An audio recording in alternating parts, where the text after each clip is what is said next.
The massive library on Kepler Prime stretched across 3 floating platforms, each one bigger than most space stations. Students from hundreds of different worlds came here to study at the most famous university in the galaxy.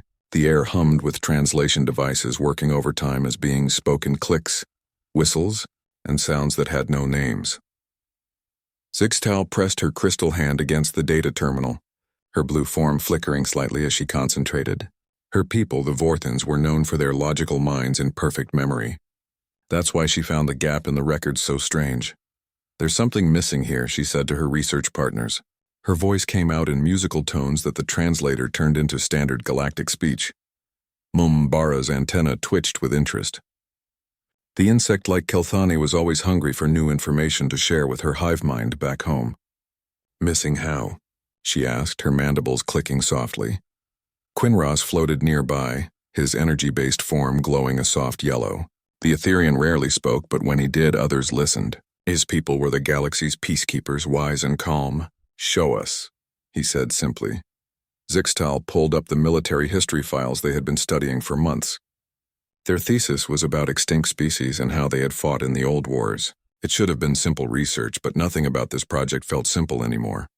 "Look at this timeline," Zixtal said, pointing to the holographic display. 200 years ago, there was a major war with the Scarith Empire. The records show it lasted exactly 6 months. Before that, wars with the Scarith went on for years, sometimes decades.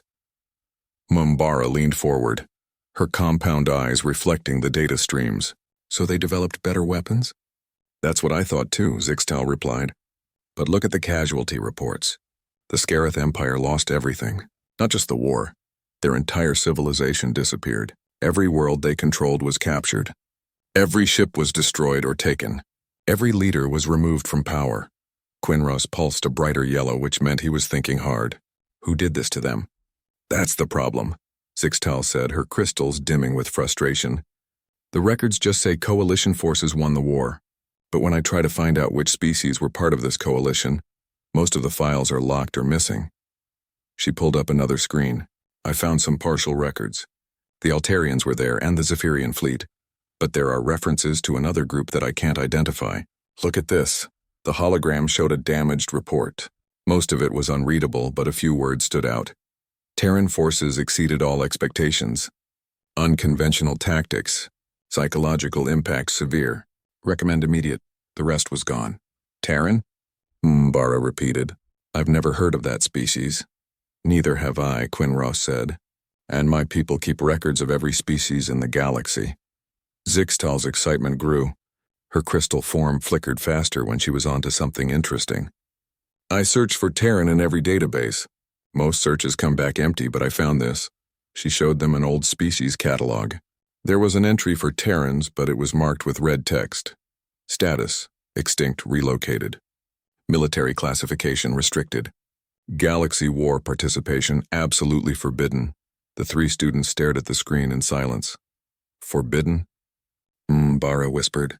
"Why would an extinct species be forbidden from wars?" "Maybe they're not extinct," Quinross said quietly. Zixtal was already working on her terminal again, her crystal fingers moving faster than most organic beings could think. "I'm searching for any other references to this Terran incident that was mentioned in the damaged file." What she found made her form flicker so quickly that her friends thought she might overload. "There are thousands of references," she said, her voice filled with wonder and worry. "But they're all classified. Every single one.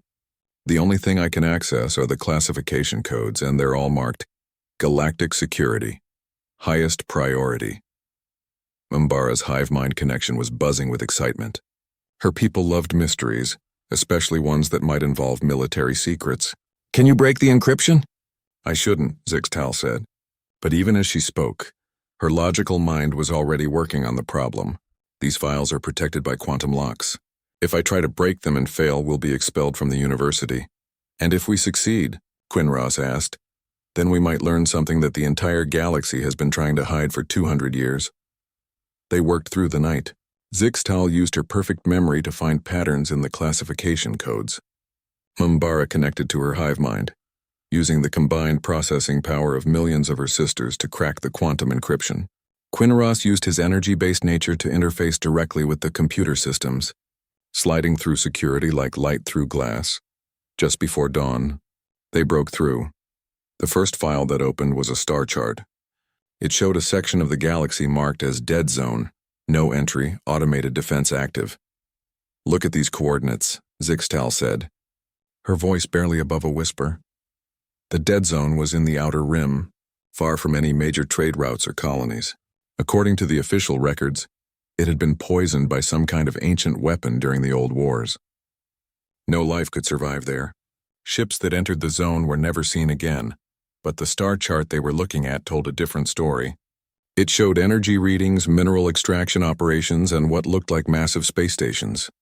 The file was dated just 3 months ago.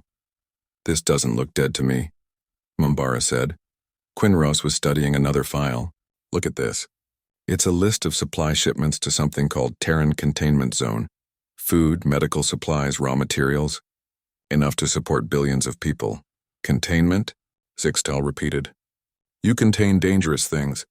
You contain weapons or diseases or dangerous people," Quinross finished. They found more files.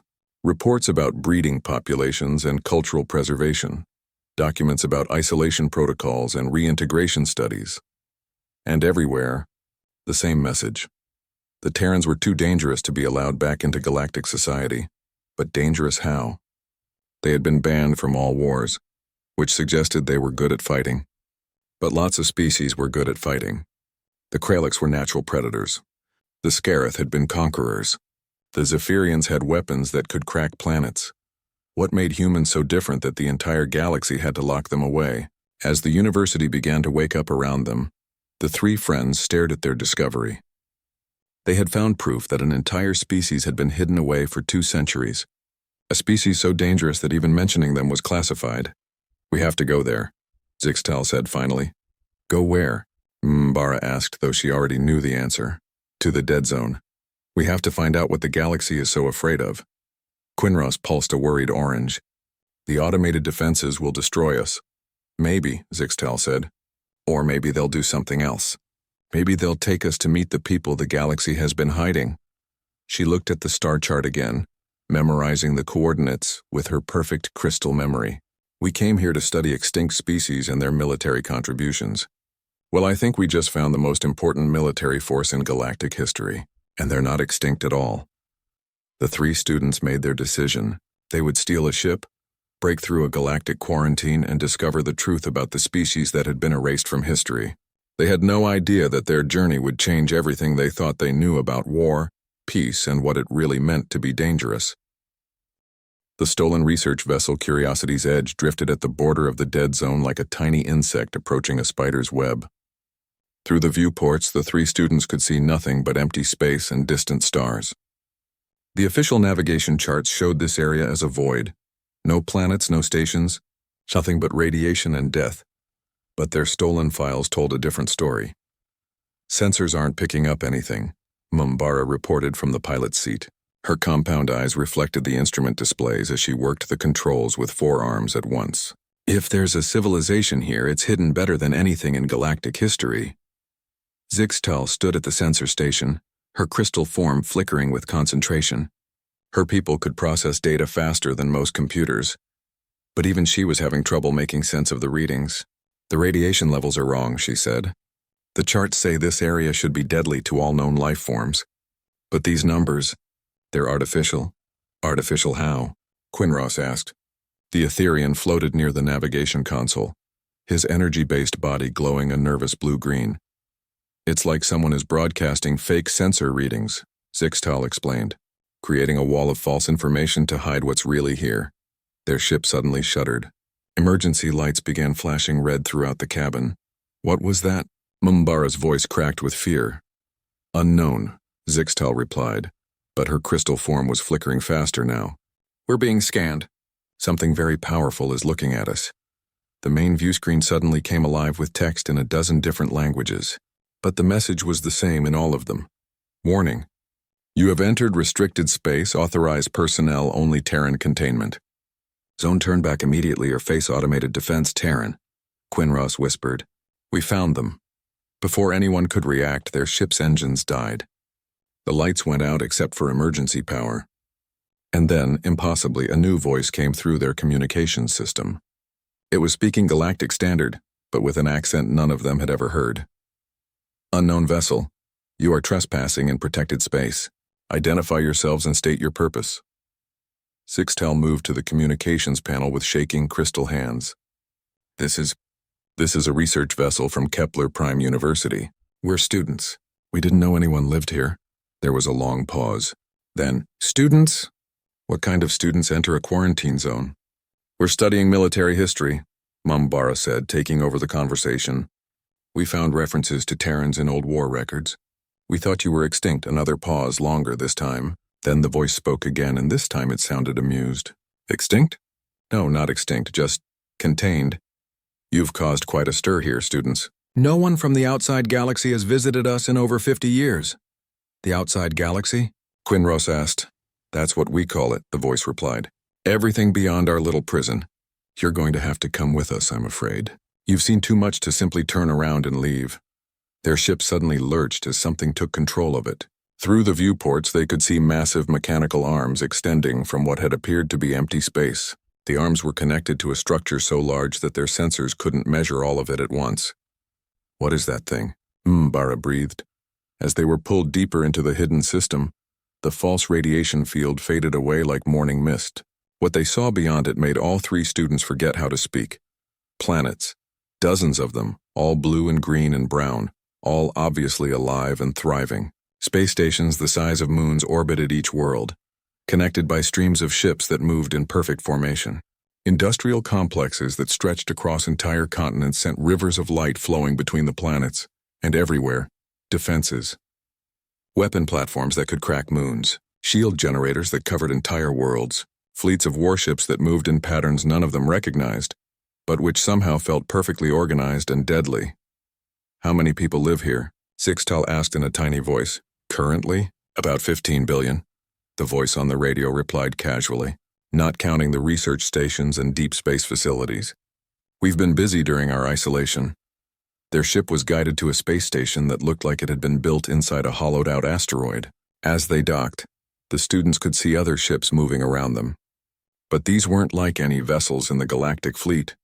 They were sleek and dangerous-looking, built for speed and stealth rather than cargo or exploration. Who are you people? Quinros asked. We're Terrans, the voice replied. We're humans.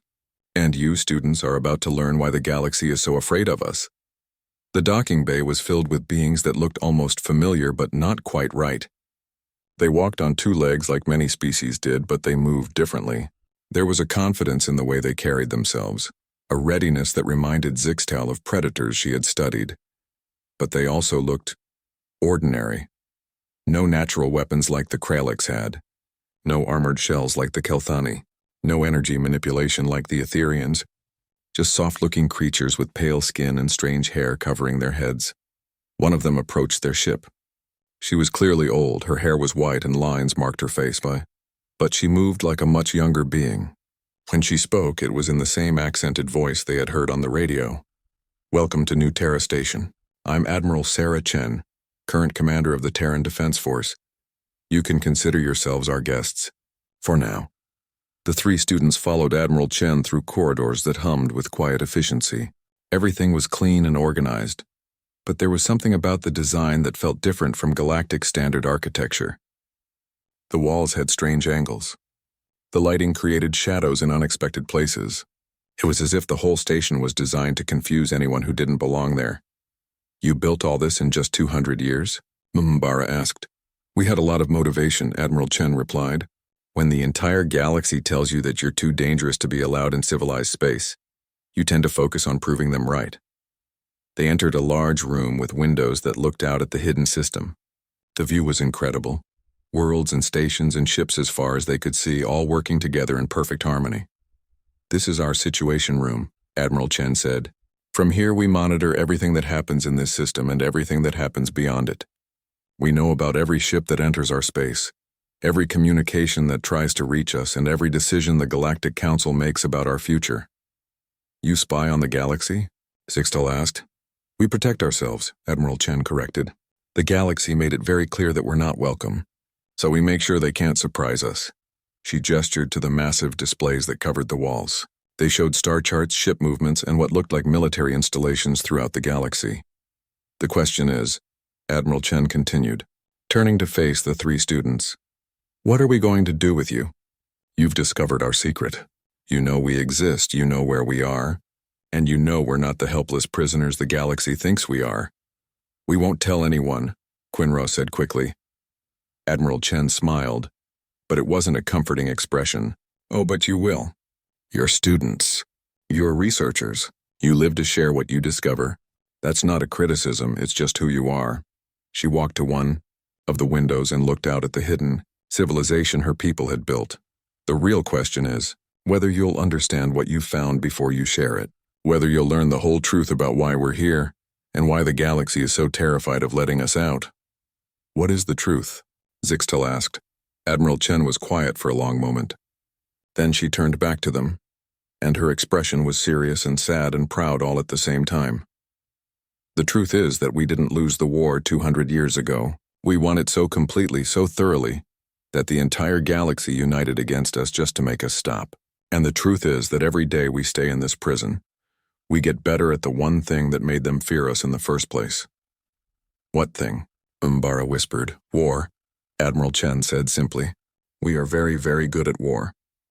Admiral Chen led the three students through a transport tunnel that connected the space station to New Terra, the largest human colony world in the system. As they traveled, Zixtal noticed that every human they passed stopped what they were doing and nodded respectfully to the Admiral. But they also looked at the alien students with curious eyes, as if visitors from the outside galaxy were the most interesting thing they had seen in years. "How long has it been since outsiders came here?" Quinross asked. "You're the first in my lifetime," Admiral Chen replied. "The last official visitors were Galactic Council inspectors, and that was over 50 years ago. They came to check that we were following the terms of our containment. They left very quickly. The transport emerged onto the surface of New Terra, and the students got their first look at a human world. It was beautiful in a way that reminded them of the peaceful worlds of the Etherians, but there was something different about it. The cities were designed with clear sight lines and multiple escape routes. The transportation networks could obviously be used to move military equipment quickly. Even the farms were arranged in patterns that would be defensible in case of attack. "You built this world like a fortress," Ma'ambara observed. "We built every world like a fortress," Admiral Chen said. "When you're surrounded by enemies, you learn to think defensively." They arrived at what Admiral Chen called the War College, a massive building that looked like it could hold 100,000 people. Inside, the walls were covered with star charts, battle plans, and holographic displays showing military movements from across the galaxy. "This is where we study war," Admiral Chen explained. "Every human child spends at least 2 years here, learning about military history, strategy, and tactics. Not because we want to fight, but because we need to be ready if fighting finds us." She led them to a large auditorium where several hundred human students were already seated. The alien visitors caused a stir of whispered conversations, but everyone quickly fell silent when Admiral Chen walked to the center of the room. "Today's lesson will be different," she announced. "We have guests from the outside galaxy, students who have discovered our existence and want to know why we're here. I think it's time they learned about the Terran incident." The lights dimmed and a massive holographic display appeared above their heads. It showed a star chart of the galaxy as it was 200 years ago. "Before the incident," Admiral Chen began, "humans were new to galactic society. We had just developed faster-than-light travel and made contact with the Galactic Council. We were excited to join the community of intelligent species and contribute to galactic civilization. The display showed human ships meeting with alien vessels, trade agreements being signed, and human colonies being established on the edges of known space. We were invited to join the Galactic Defense Coalition," Admiral Chen continued. "The galaxy was having trouble with the Scarith Empire, a militaristic species that had been conquering their neighbors for decades. Previous wars with the Scarith had lasted years and cost millions of lives. The Council thought that fresh troops and new perspectives might help." Zixtal remembered the record she had found. "The war only lasted 6 months. "Exactly," Admiral Chen said with a grim smile. The Council expected us to take defensive positions and help hold the line while they negotiated a peace treaty. That's how galactic wars usually worked. Show strength, make the enemy pay a price, then negotiate a settlement that both sides could accept. The holographic display showed the beginning of the war. Human ships were small compared to the massive vessels of other species, but there were a lot of them, and they moved in complex patterns that seemed almost random. But humans don't think about war the way other species do, Admiral Chen explained. When we fight to win completely, not to gain an advantage for negotiations, not to capture territory or resources. We fight to eliminate the threat entirely. What do you mean? Quinross asked, though his energy form was already glowing a worried orange. Watch, Admiral Chen said. The display showed the first human engagement with Scarith forces. Instead of the traditional fleet-to-fleet battle that everyone expected, the human ships spread out across an enormous area of space. Some attacked the enemy fleet directly, but others did something no one had ever seen before. They attacked everything else. While the Scarith were focused on our battle fleet, Admiral Chen narrated, other human forces were hitting their supply lines, their communication networks, their shipyards, and their colony worlds. We didn't just fight their military, we fought their entire civilization. The display showed Scarith supply convoys being destroyed, communication satellites going dark, and orbital factories being captured or eliminated. Within weeks, the mighty Scarith fleet found itself cut off from resupply and unable to coordinate with their home worlds. That's comprehensive, Mumbara said quietly. It gets worse, Admiral Chen replied. Or better, depending on your point of view. The display showed human forces landing on Scarith worlds, but instead of the brutal planetary invasions that everyone expected, something else happened. Massive information campaigns flooded the Scarith communication networks. Human forces specifically targeted Scarith leaders while protecting civilian populations. Propaganda broadcasts explained to ordinary Scarith citizens that their government had started an aggressive war that was now lost. Psychological warfare, Zixtal said, understanding beginning to dawn in her crystal mind. We didn't just defeat their military, Admiral Chen confirmed. We convinced their own people to surrender. We turned the Scarith population against their leaders. Within 3 months, there were Scarith colonies declaring independence from their empire and asking to join the Galactic Council under human protection. The display showed the final phase of the war. The Scarith Empire, which had been a threat to the galaxy for decades, simply fell apart. Their fleet surrendered. Their leaders fled or were captured. Their aggressive expansion stopped completely. And then, Admiral Chen said, we kept going. Kept going how? Quinross asked, though he clearly didn't want to hear the answer. The Scarith had allies, Admiral Chen explained. Species that had helped them, supplied them, or simply looked the other way while they conquered their neighbors. From a human perspective, these species were also threats. They had supported our enemies, so they needed to be dealt with. The display showed human forces moving beyond Scarith space into the territories of their former allies. The same pattern repeated. Comprehensive attacks on military and civilian infrastructure, psychological warfare campaigns, and the rapid collapse of organized resistance. How many species did you deal with? Mumbara asked. 12, Admiral Chen replied. In 6 months, human forces had defeated or forced the surrender of 12 different species. We occupied over 300 worlds, captured thousands of ships, and eliminated every military threat in that entire sector of the galaxy. The 3 students sat in stunned silence. Around them, the human students watched with expressions of pride and sadness. We thought we were being helpful, Admiral Chen continued. We had eliminated a major threat to galactic peace. We had freed dozens of oppressed worlds. We had brought stability to a region that had been at war for decades. But the galaxy didn't see it that way, Zixtal said, beginning to understand. No, they didn't. Admiral Chen's voice was heavy with old pain. They saw a new species that could defeat anyone, conquer anything, and show no mercy to their enemies. They saw humans as a threat bigger than the Scarith had ever been. The display changed to show the galaxy's response. Species that had been enemies for centuries suddenly formed alliances. The Galactic Council called emergency sessions. Military forces from across the galaxy began moving toward human space. 47 different species, Admiral Chen said. 47 species that had never agreed on anything before. All united by one thing: Their fear of what humans might do next. So they went to war with you? Quinross asked.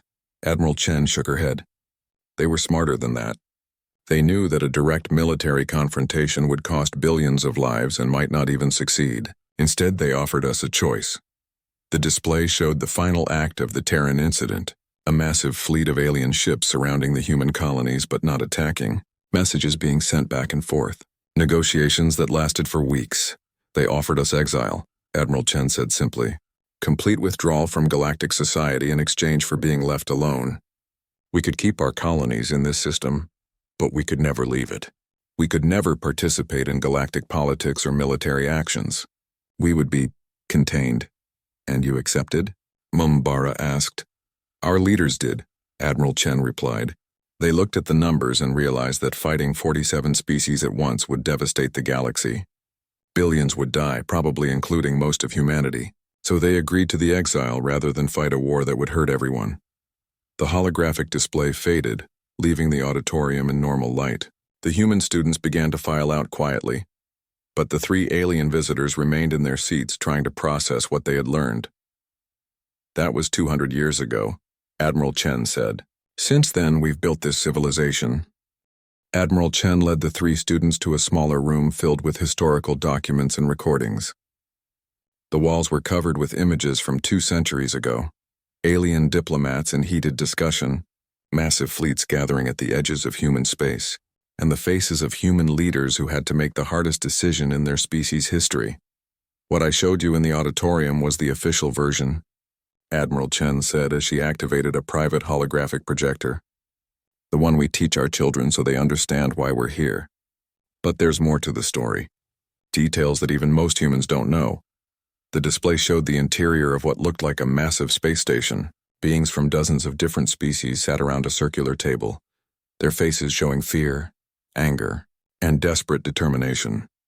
This is the emergency session of the Galactic Council that took place after our victory over the Scarith, Admiral Chen explained. It was the first time in galactic history that every member species attended the same meeting. Every species? Sixtal asked, her crystal form flickering with surprise. All 47 of them, Admiral Chen confirmed. Species that had been at war with each other for centuries sat at the same table because they were all afraid of the same thing, us. The recording began to play. The translation systems were old and sometimes failed. But the fear in the alien voices came through clearly. The Terrans have demonstrated capabilities beyond our worst projections, said a delegate that looked like Mumbara's people, but older and more scarred. In 6 months, they achieved what our combined fleets could not accomplish in 6 years. Another voice, this one from a species that none of the students recognized. It's not just their military success. It's how they achieved it. They don't fight like civilized beings. They fight like hunters who never stop hunting. A third delegate from a species that looked similar to Quinross but more solid. They targeted civilian infrastructure. They used psychological manipulation. They turned conquered populations against their own governments. These are not the tactics of a civilized species. They're effective tactics, a different voice argued. Perhaps more effective than ours. That's exactly the problem. The first speaker's voice rose with emotion. If we allow this approach to warfare to spread, if other species begin to copy Terran methods, the galaxy will tear itself apart within a generation. Admiral Chen paused the recording. Do you understand what they were really afraid of? She asked the students. They were afraid that you were too good at war, Quinross said slowly. No, Admiral Chen replied. They were afraid that we would teach other species how to be too good at war. They weren't just scared of humans. They were scared of a galaxy where everyone fought like humans. She restarted the recording. The debate continued for hours, with delegates from different species arguing about what to do with humanity. Some wanted to destroy human civilization entirely. Others suggested breaking humanity into smaller groups and scattering them across the galaxy. A few even argued that humans should be studied and their military techniques adopted, but one voice kept returning to the same theme. We cannot destroy them without becoming like them, said an elderly delegate from a species that looked like floating jellyfish. If we wage a war of extermination against the Terrans, we prove that their methods are necessary for survival. We become the very thing we fear. Then what do you propose? Another delegate asked. Isolation, the jellyfish-like being replied. Complete separation from galactic society until we can determine how to integrate them safely. The recording showed weeks of debate, negotiation, and planning. Military experts analyzed human tactics and tried to develop countermeasures. Psychologists studied human behavior and tried to predict what they would do next. Diplomats crafted messages that would convince humanity to accept exile without triggering another war. The final vote was close, Admiral Chen said as the recording showed the delegates casting their decisions.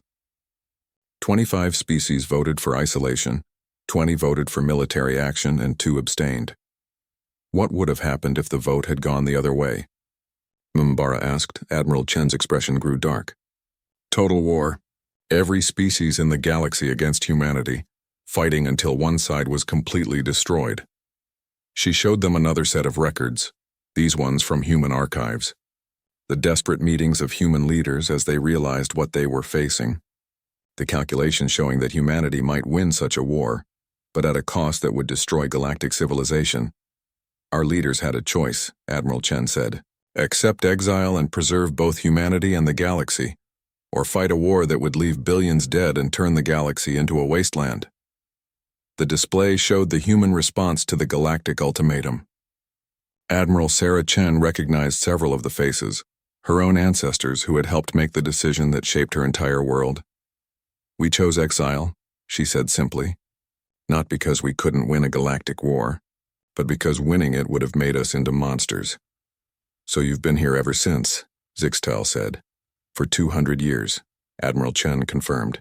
47 species have been watching us, studying us, trying to figure out how to safely let us back into galactic society. And every few years they send inspectors to make sure we're still contained. But you said the last inspectors came 50 years ago, Quinn Ross remembered. Admiral Chen smiled, but there was no humor in it. The last official inspectors. We're very good at detecting unofficial ones. She activated another display, this one showing current galactic military movements, ships changing patrol routes, weapons being moved to new positions, communication networks being upgraded with better encryption. The galaxy has spent 2 centuries preparing for the possibility that humans might break containment, Admiral Chen explained. Every major species has developed what they call Terran protocols, military plans specifically designed to counter human tactics. Do they work? M'Bara asked. Some of them might, Admiral Chen admitted. If we were the same humans who accepted exile 200 years ago, but we're not. The display changed to show human military exercises in the outer system, ships moving in patterns that seemed impossible, weapons that bent space itself, and tactics that made the students' heads hurt just trying to understand them. We've had 200 years to think about war, Admiral Chen said. 200 years to study every military conflict in galactic history. 200 years to develop new technologies, new strategies, new ways of thinking about conflict. You've been preparing to break containment, Zixtal said. It wasn't a question. We've been preparing to defend ourselves, Admiral Chen corrected. But yes, some humans believe it's time to end our exile. They argue that we've been punished long enough for the crime of being effective. She showed them recordings of human political debates, passionate arguments between those who wanted to honor the old agreement and those who believed humanity deserved to rejoin galactic society. Younger generation especially, Admiral Chen continued. Humans who were born in exile who never agreed to these restrictions. They see our isolation as a prison, not a choice. What do you think? Quinross asked. Admiral Chen was quiet for a long moment, looking at the displays showing both human military might and galactic defensive preparations.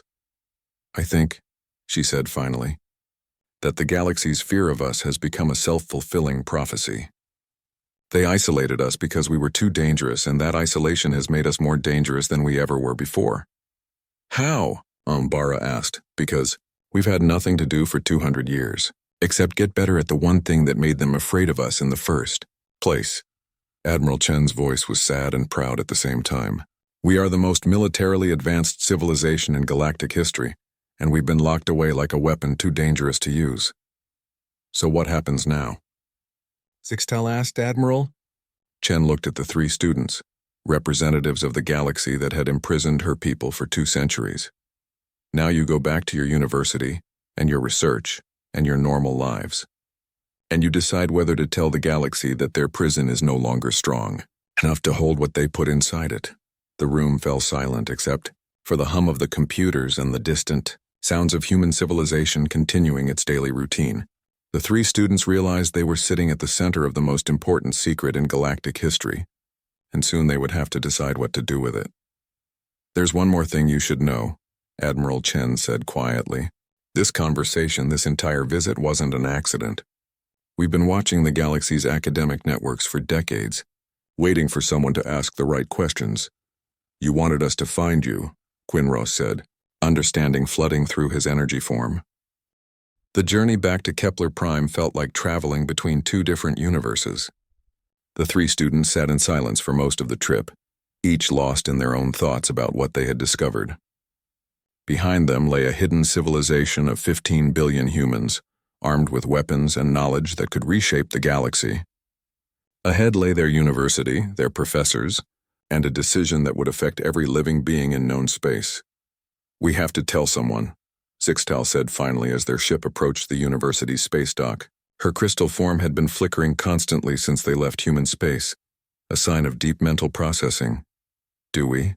Quinros asked. His energy body glowed a confused mixture of colors. Admiral Chen said herself that humans have been waiting for the galaxy to ask the right questions. "Maybe we're not supposed to give answers, maybe we're supposed to help people ask better questions." Mumbara's antenna twitched nervously. Her connection to the Kelthani hive mind had been buzzing with conflicting signals ever since they returned to normal space. "My people are already asking questions. They can sense that I've learned something important, but they don't know what. If I don't share this knowledge soon, they'll assume it's dangerous to the hive." They docked at the university and went through the normal procedures. Customs checks, health scans, academic status verification. Everything seemed exactly the same as when they had left, but the students felt like completely different people. Professor Veltar was waiting for them at the library. The elderly Zephyrian academic had been their thesis advisor for 2 years, guiding their research into extinct species and military history. His scaled face showed relief when he saw them return. "Students, you've been gone for over a week without filing a travel plan." The administration was beginning to worry. His voice carried the authority of someone who had been teaching for longer than most species lived. "We had to investigate something," Zixtal said carefully. "We found some irregularities in the historical records." Professor Veltar's expression changed subtly. His eyes, all 6 of them, focused on the 3 students with new intensity. "What kind of irregularities?" "References to a species called Terrans," Mumbara replied, "and something called the Terran Incident." The professor was very still for a long moment.